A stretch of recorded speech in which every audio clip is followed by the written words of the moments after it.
Hello friends, welcome to our channel. तो friends, आज की इस वीडियो में हम बात करेंगे हमारी एनटीए यूजीसी नेट पेपर 1 2022 से रिलेटेड जो प्रैक्टिस सेट सीरीज़ है उसके प्रैक्टिस सेट 30 के बारे में, जहां पर फ्रेंड्स आज की इस वीडियो में हम डिस्कस करेंगे 12 एमसीक्यूज़ को। तो आप सभी वीडियो का फॉर्मेट जानती हैं, तो हम डायरेक्ट अपने फर्स्ट क्वेश्चन पर चलते हैं, जहाँ पर आज का हमारा पहला क्वेश्चन है, special education courses are controlled by dash, यानी कि विशेष शिक्षा पाठ्यक्रम डैश द्वारा नियंत्रित होते हैं। फ्रेंड्स, ऑप्शंस आप अपने स्क्रीन पर देख सकते हैं और इसी वीडियो के नीचे कमेंट करके हमें 10 सेकंड के अंदर करेक्ट आंसर बता सकते हैं, जहां पर फ्रेंड्स ऑप्शंस आपको खुद रीड करने हैं।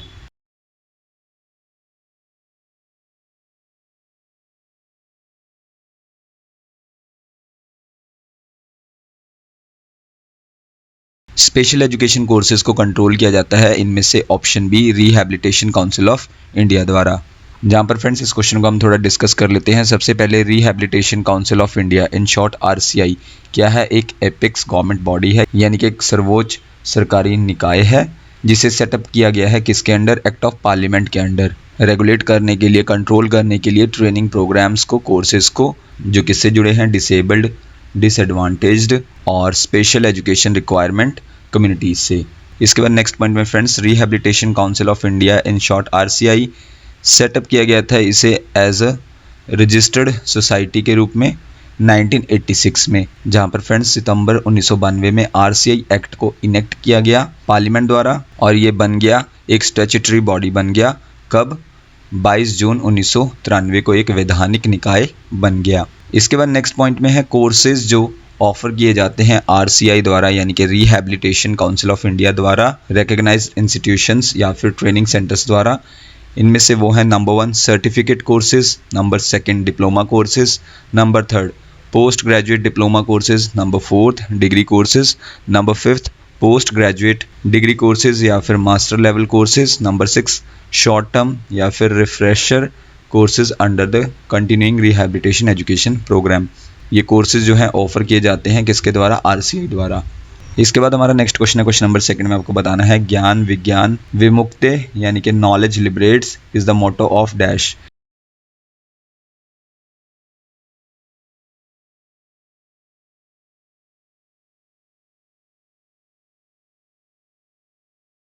इनमें से ये मोटो है किसका? Option D, university grants commission का, इन शॉर्ट यूजीसी का। कौन सा? ज्ञान विज्ञान विमुक्ते, यानी कि नॉलेज लिबरेट्स। इसके बाद नेक्स्ट क्वेश्चन है, question number 3, the national disaster management authority functions under the union ministry of dash, यानी कि राष्ट्रीय आपदा प्रबंधन प्राधिकरण डैश के केंद्रीय मंत्रालय के तहत कार्य करता है।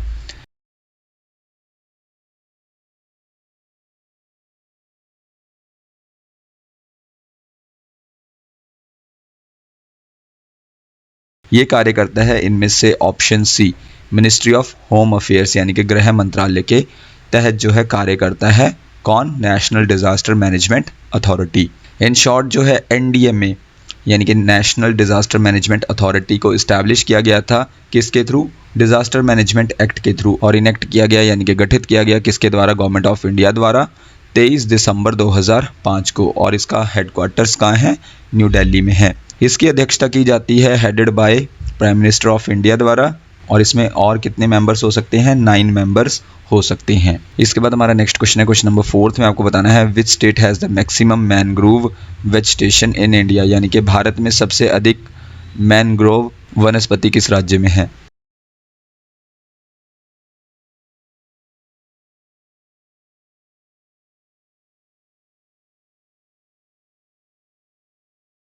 ये इनमें से है ऑप्शन सी, वेस्ट बंगाल में।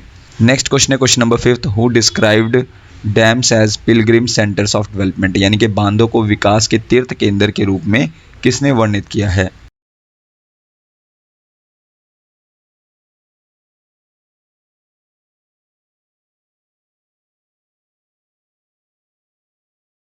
इनमें से डैम्स को डिस्क्राइब किया है पिलग्रिम सेंटर्स ऑफ डेवलपमेंट, वो थे ऑप्शन डी, जवाहरलाल नेहरू जी ने। नेक्स्ट क्वेश्चन है, question number 6, the press council of India is a statutory adjudicating organisation in India formed in dash by its parliament, यानी कि press council of India Bharat में एक वैधानिक निर्णायक संगठन है जिसका गठन डैश में इसकी संसद द्वारा किया गया था।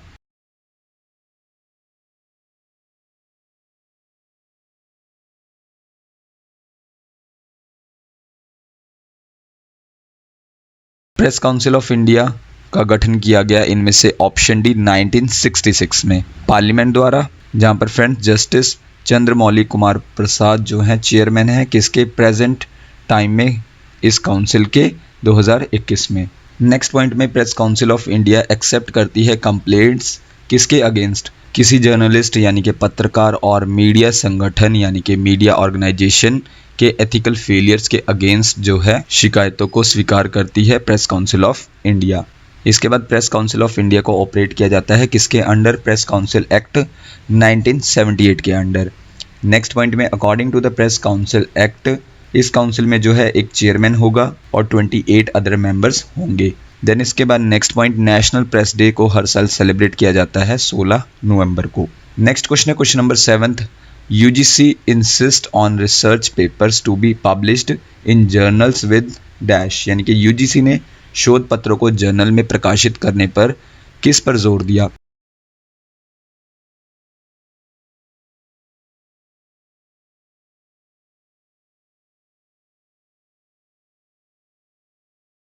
इनमें से वो है ऑप्शन ए ISSN नंबर पर, जहां पर फ्रेंड्स ISSN नंबर क्या है, एक 8 डिजिट का कोड है जो आइडेंटिफाई करता है, पहचान करता है न्यूज़पेपर्स की, जर्नल्स की, पत्रिकाओं की, मैगजीन्स की और सभी मीडिया प्रिंट और इलेक्ट्रॉनिक की।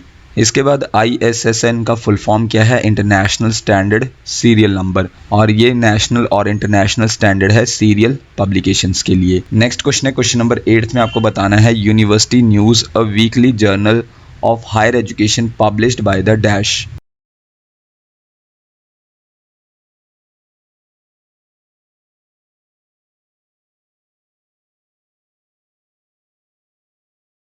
यूनिवर्सिटी न्यूज़ एक साप्ताहिक पत्रिका है हायर एजुकेशन के लिए जिसे पब्लिश किया जाता है इनमें से ऑप्शन सी AIU द्वारा, जहां पर फ्रेंड्स यूनिवर्सिटी न्यूज़ एक वीकली जर्नल है हायर एजुकेशन के लिए पब्लिश किया जाता है एसोसिएशन ऑफ इंडियन यूनिवर्सिटीज़ द्वारा, इन शॉर्ट AIU द्वारा, जो कि एक प्रीमियर यानी कि मुख्य फोरम है, मंच है किन के लिए, एकेडमिक्स के लिए यानी कि शैक्षणिक के लिए, leaders, teachers, policy makers, managers, administrators और स्टेक होल्डर्स के लिए जो इंटरेस्टेड हैं पर्टिकुलर एस्पेक्ट में हायर एजुकेशन के यानी कि विशेष पहलू में उच्च शिक्षा के, और साथ साथ इंटरेस्टेड है नेशनल और इंटरनेशनल में।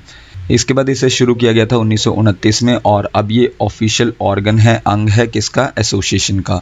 नेक्स्ट पॉइंट में थोड़ा हम बात कर लेते हैं AIU के बारे में यानी कि एसोसिएशन ऑफ इंडियन यूनिवर्सिटीज़ के बारे में, जो कि एक ऑर्गेनाइजेशन है और एसोसिएशन है मेजर यूनिवर्सिटीज़ का, मुख्य यूनिवर्सिटीज़ का, कहाँ पर, इंडिया में, और ये कहाँ पर बेस्ड है, दिल्ली में। इसका गठन कब हुआ, 1925 में एज इंटर यूनिवर्सिटी बोर्ड के रूप में, इन शॉर्ट IUB के रूप में। नेक्स्ट क्वेश्चन है क्वेश्चन नंबर 9 में आपको बताना है name the director of NAC, यानी कि NAC के निदेशक का नाम बताइए।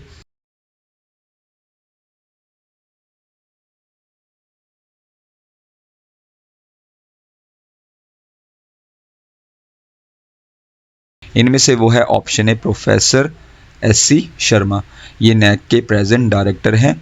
जहाँ पर फ्रेंड्स NAC का सबसे पहले फुल फॉर्म क्या है, national assessment and accreditation council, जो कि गवर्नमेंट ऑर्गेनाइजेशन है इंडिया में जो असेसेस करती है, मूल्यांकन करती है और अक्रेडिट्स यानी कि मान्यता देती है हायर एजुकेशन इंस्टीट्यूशंस को, और ये एक ऑटोनॉमस बॉडी है जिसे फंडेड किया जाता है यानी कि स्वशासी निकाय है और फंडेड किया जाता है यूनिवर्सिटी ग्रांट्स कमीशन द्वारा, जिसका हेडक्वार्टर्स कहाँ है, बेंगलोर में।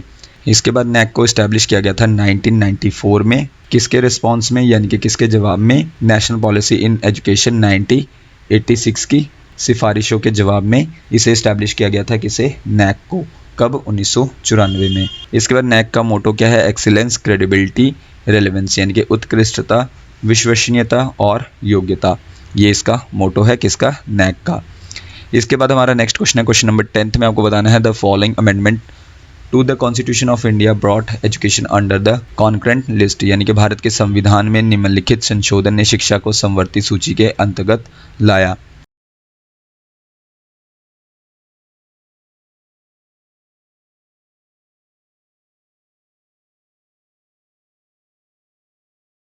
इनमें से वो संशोधन है ऑप्शन ए 42nd अमेंडमेंट, यानी कि 42वां संशोधन शिक्षा को समवर्ती सूची के अंतर्गत लाया।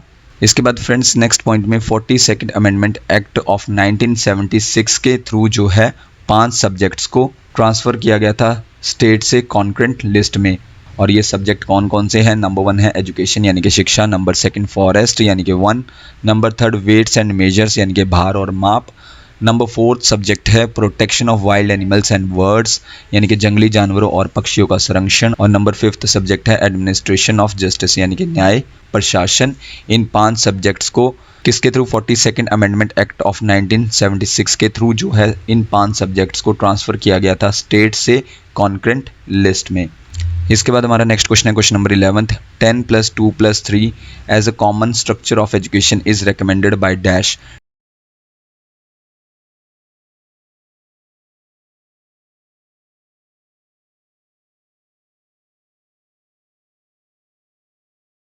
टेन प्लस 2 + 3 का जो कॉमन स्ट्रक्चर है एजुकेशन के लिए ये रेकमेंड किया गया था इनमें से option D Kothari commission 1964 to 1966 द्वारा। जहाँ पर फ्रेंड्स इस क्वेश्चन से रिलेटेड जो है हम कुछ इंपॉर्टेंट फैक्ट्स को कवर कर लेते हैं, यानी कि कोठारी कमीशन से जुड़े कुछ इंपॉर्टेंट फैक्ट्स को कवर कर लेते हैं। सबसे पहले है हमारे पास कोठारी कमीशन को अपॉइंट किया गया था गवर्नमेंट ऑफ इंडिया द्वारा सुधार करने के लिए इंडियन एजुकेशन सेक्टर में। नेक्स्ट पॉइंट पर है इसका ऑब्जेक्टिव और इम्पॉर्टेंट रिकमेंडेशंस को सबमिट किया गया था 29 जून 1966 को। One of the most important recommendation यानी कि सिफारिश कोठारी कमीशन की कौन सी थी? नेशनल पॉलिसी ऑन एजुकेशन, जहां पर बिल पास किया गया था पार्लियामेंट में किसकी लीडरशिप के अंडर? इंडिया के former prime minister Indira Gandhi की लीडरशिप के अंडर जो है बिल को पास किया गया था पार्लियामेंट में नेशनल पॉलिसी ऑन एजुकेशन के लिए। इसके बाद नेक्स्ट पॉइंट है कोठारी कमीशन एक एडहॉक कमीशन है, एक विशेष कमीशन है जिसे सेटअप किया गया था गवर्नमेंट ऑफ इंडिया द्वारा। देन इसके बाद कोठारी कमीशन का गठन किया गया 14 जुलाई 1964 को।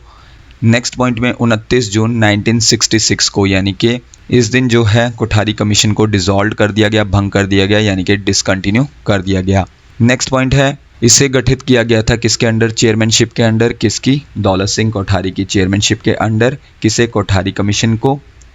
और ये चेयरमैन थे उस टाइम किसके? यूनिवर्सिटी ग्रांट्स कमीशन के, इन शॉर्ट यूजीसी के। इसके बाद हमारे पास नेक्स्ट पॉइंट है रिपोर्ट जो है सबमिट की गई थी कोठारी कमीशन द्वारा कब? 29 जून 1966 को। किसे? MC चगल को, जो उस टाइम के कौन थे? मिनिस्टर ऑफ एजुकेशन, यानी कि एजुकेशन मिनिस्टर थे। देन इसके बाद नेक्स्ट पॉइंट में कोठारी कमीशन प्रोवाइड करता है पॉलिसीज़ और गाइडलाइंस किसके लिए? डेवलपमेंट के लिए इंडिया में एजुकेशन की। और इसके अलावा एग्जामिन करने के लिए भी था कोठारी कमीशन हर एक आस्पेक्ट को, यानी कि हर एक पहलू को इंडियन एजुकेशन सेक्टर के।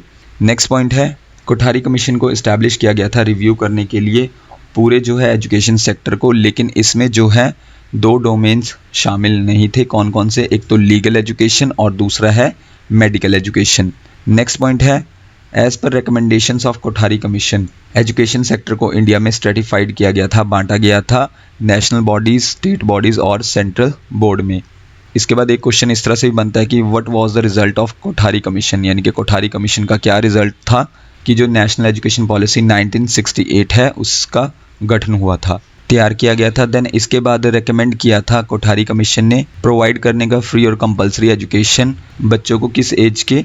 6 से 14 साल की एज के बच्चों को। देन इसके बाद नेक्स्ट पॉइंट में एक लैंग्वेज से रिलेटेड भी एक पॉइंट है जहां पर इस कमीशन ने यानी कि कोठारी कमीशन ने रेकमेंड किया था कि 3 लैंग्वेज फार्मूला को अपनाना चाहिए स्टेट लेवल्स पर। देन इसके बाद फ्रेंड्स हम अपने नेक्स्ट क्वेश्चन पर चलते हैं, क्वेश्चन नंबर 12 जो कि आज का हमारा लास्ट क्वेश्चन है। What is the name of the operating system that reads and reacts in terms of actual time, यानी कि उस ऑपरेटिंग सिस्टम का नाम क्या है जो वास्तविक समय के संदर्भ में पढ़ता है और प्रतिक्रिया करता है।